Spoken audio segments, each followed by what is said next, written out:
활활 타오르는 도시를 배경으로 한 황제가 악기를 연주하는 모습. 와, 진짜 역사상 가장 유명하고 극적인 장면 중 하나 아닐까요? 이게 바로 그 유명한 네로 황제가 불타는 로마를 보면서 노래를 불렀다는 전설입니다. 오늘은요, 이 오래된 이야기의 진실이 과연 뭔지 한번 제대로 파헤쳐 보겠습니다. 자, 그래서 오늘 우리가 파헤쳐 볼 핵심 질문은 이겁니다. 로마가 불타는 동안 네로는 정말 그렇게 태연하게 노래를 불렀을까요? 아니면 이 모든 게 교묘하게 조작된 역사상 가장 오래된 가짜뉴스 중 하나일까요? 신화와 현실 그 사이 진실이 뭔지 한번 추적해보죠. 자, 이야기의 시작은 서기 64년으로 거슬러 올라갑니다. 당시 인류 역사상 가장 거대한 도시 중 하나였던 바로 그 로마에서 끔찍한 재앙이 시작됩니다. 서기 64년 7월 19일이었어요. 로마의 심장부에서 시작된 작은 불씨가 어마어마한 화마가 돼서 도시 전체를 집어삼키기 시작합니다. 이게 무려 6일 동안이나 계속됐다고 해요. 6일? 상상이 가시나요? 이 불로 도시의 70%가 그냥 잿더미로 변해버렸고요. 로마의 14개 구역 중에서 10개 구역이 완전히 파괴되거나 엄청난 피해를 입었습니다. 수많은 시민들이 정말 하루아침에 모든 걸 잃고 길거리에 나앉게 된 거죠. 그야말로 대재앙이었습니다. 바로 이 절망적인 상황 속에서 그 유명한 전설이 탄생한 겁니다. 네로 황제가 궁전 꼭대기에서 이 끔찍한 참상을 쫙 내려다보면서 마치 연극의 한 장면이라도 되는 것처럼 노래를 불렀다는 바로 그 이야기요. 이 이미지 하나가 거의 2000년 동안 네로를 폭군의 대명사로 만들어버렸죠. 자, 그럼 이제부터 이 전설을 한번 하나씩 해체해 보겠습니다. 과연 이 이야기 속에는 얼마나 많은 거짓말이 숨어 있을까요? 역사적 사실을 통해서 그 진실을 한번 까보죠. 가장 먼저 던져야 할 어쩌면 가장 기본적인 질문이죠. 과연 네로는 화재 당시에 로마에 있기는 했을까요?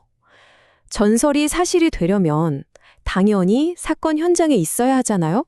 여기서부터 이 전설에 금이 가기 시작합니다. 역사 기록을 보면요. 화재가 발생했을 때 네로는 로마에 없었어요. 로마에서 약 35마일, 그러니까 한 56km나 떨어진 안티움이라는 곳에 별장에 머물고 있었습니다.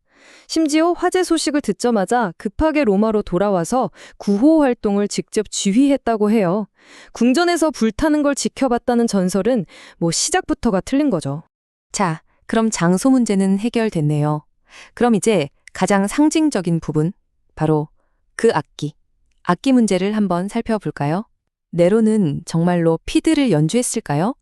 이게 결정적입니다, 여러분. 피들이라는 악기는요, 네로 시대보다 무려 1000년이나 뒤인 11세기에 발명된 악기입니다. 그러니까 네로가 피들을 연주했다는 건 그냥 물리적으로 불가능한 이야기예요.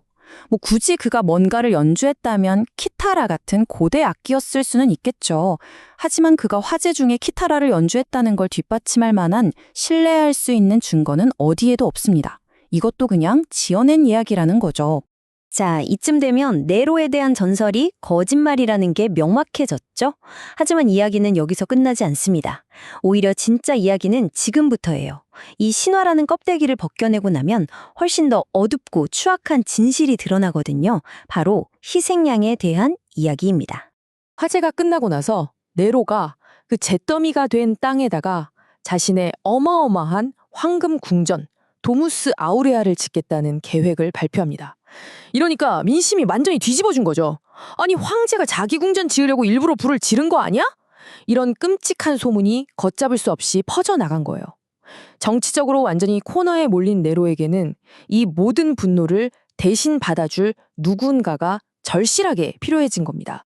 네로가 희생양으로 딱 점 찍은 대상은 당시 로마 사회에서 이교도 취급을 받으면서 온갖 불신과 오해에 시달리던 소수 집단, 바로 초기 기독교인들이었습니다.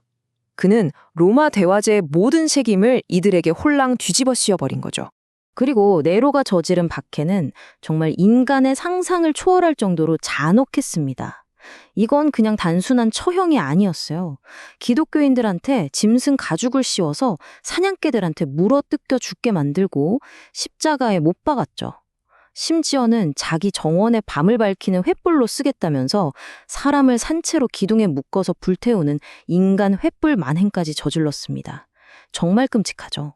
이렇게 무고한 사람들의 피를 제물 삼아서 자신을 향한 비난을 피하려 했지만 결국 그 거짓말과 폭정은 네로 자신을 파멸로 이끄는 길이 되고 맙니다. 로마를 재건하고 또 자기의 그 사치스러운 황금 궁전을 짓는데 정말 어마어마한 돈을 쏟아부으니까 나라 재정이 그냥 파탄나기 일부 직전까지 간 거죠. 결국 귀족, 시민 그리고 군대까지 이 모든 이들의 분노가 폭발 직전에 이르게 된 겁니다. 결국 서기 68년 모든 게 무너져 내립니다. 지방 총독들이 반란을 일으키고 로마의 원로원마저 그를 국가의 적으로 선포해버려요. 완전히 혼자가 된 네로는 결국 도망자 신세로 전락했다가 스스로 목숨을 끊으면서 비참한 최후를 맞이하게 됩니다. 그가 남긴 마지막 말 정말 유명하죠. 아, 이 얼마나 위대한 예술가가 나로 인해 죽는가. 죽음의 문턱에 서서도 스스로를 비극의 주인공이자 위대한 예술가로 여겼던 거예요. 그의 뒤틀린 자기 인식이 얼마나 심각했는지 정말 극명하게 보여주는 대목이죠. 자, 이렇게 한 폭군의 이야기는 막을 내렸습니다. 하지만 여기서 우리가 진짜 주목해야 할 건 그의 죽음이 아니에요. 그가 남긴 유산입니다. 그게 뭐냐? 바로 인류 역사상 가장 오래되고 또 가장 성공적이었던 가짜뉴스의 원형이라는 거죠. 생각해 보세요. 네로가 기독교인들한테 불을 질렀다고 뒤집어 씌운 이 사건은요, 그냥 단순한 거짓말이 아니었어요. 이건 재난 앞에서 대중들이 느끼는 그 엄청난 공포와 분노, 그리고 특정 소수 집단에 대한 기존의 불신을 아주 교묘하게 파고들어서 그들을 공공의 적으로 만들어버린 일종의 정보 조작이었던 겁니다. 네로한테 진실이 뭐냐 이런 건 하나도 중요하지 않았어요. 그의 거짓말은 그냥 자기한테 쏟아지는 비난의 화살을 피하고 권력을 지키기 위한 가장 쉽고 편한 정치적 도구였을 뿐입니다. 복잡한 문제에 대해서 아주 간단한 답을 주고 분노를 쏟아낼 명확한 대상을 딱 지정해 주는 것. 대중을 선동하는 이 방식은요, 2000년 전에도 그랬고 지금도 놀라울 만큼 효과적이죠. 어쩌면 진짜 로마를 불태운 건 네로가 아닐지도 모릅니다. 하지만 그는 불보다 훨씬 더 무서운 걸 사회에 퍼뜨렸어요. 바로 증오와 불신이죠. 2000년 전 한 황제가 휘둘렀던 이 거짓말이라는 칼날이 정보의 홍수 속을 살아가는 오늘날의 우리에게 경고하는 건 과연 무엇일까요? 이 오래된 이야기는 진실을 분별해야 하는 우리의 책임이 얼마나 무거운지 아주 묵직한 질문을 던지고 있습니다.